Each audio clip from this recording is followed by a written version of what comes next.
Hi guys, good morning. Today is Friday. So, magbablog tayo.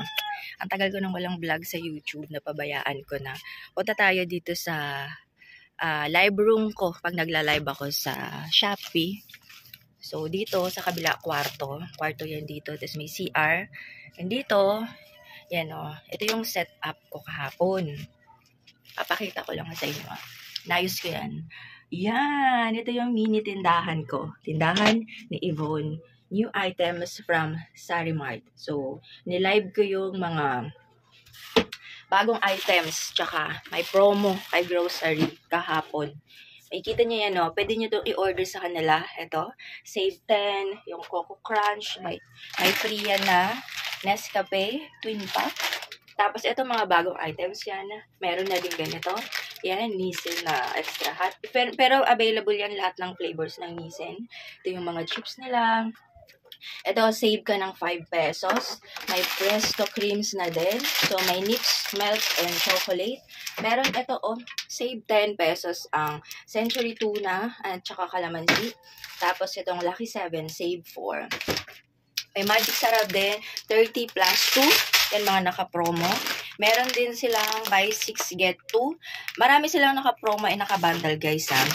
Eto, bili ka ng 24 naka-bundle.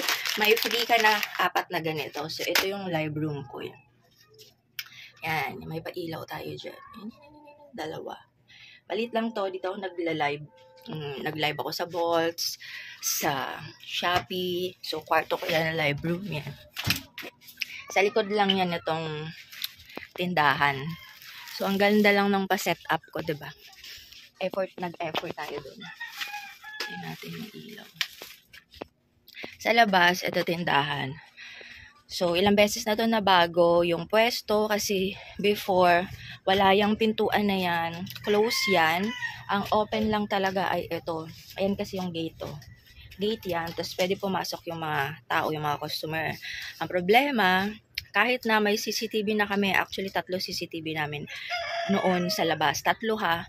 Yan, as in 3, alam nila yan. Pero hindi talaga kasi sa lugar namin walang aswang pero maraming magnanakaw. Hindi ako mahihiyang magsabi yan kasi totoo madaming magnanakaw dito sa amin.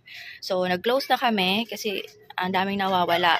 Kahit, alam mo yun pag nagsabay-sabay yung mga tao. Hindi talaga kaya guys. Kahit na nung time na yung 3 kami noon na nagtitinda, 3 tindera, 3 CCTV, may nawawala pa din sa bilis ng kamay.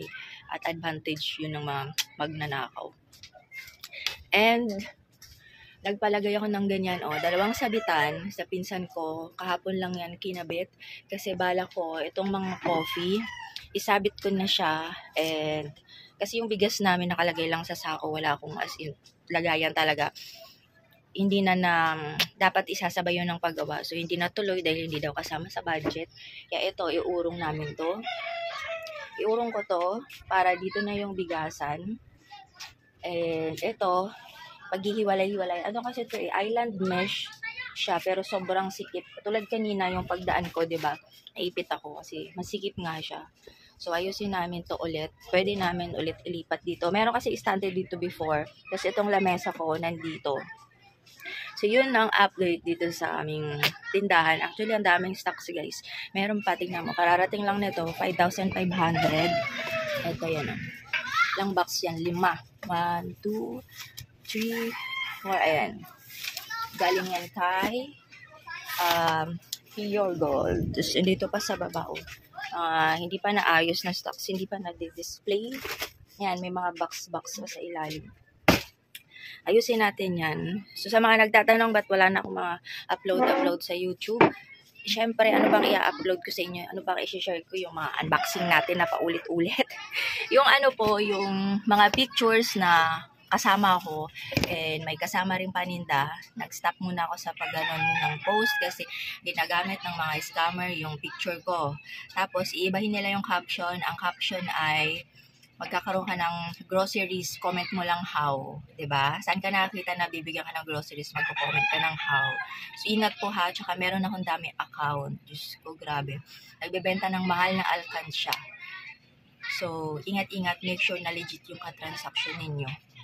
Okay, so follow nyo ako, Yvonne Bautista at Shop with Yvonne para alam nyo, legit talaga pag ako yung nag-post, diba? Iningatan ko yung pangalan ko. So, thank you sa mga naghahanap, bakit na daw ako nag-vlog. Thank you so much sa inyo. Pero active na active po ako sa Facebook ko, Yvonne Bautista. And iba-vlog ko to, abangan nyo. Eh, pag nasabitan ko na yan, tsaka pag may bigasan na kami, pag naayos na ulit yung tindahan.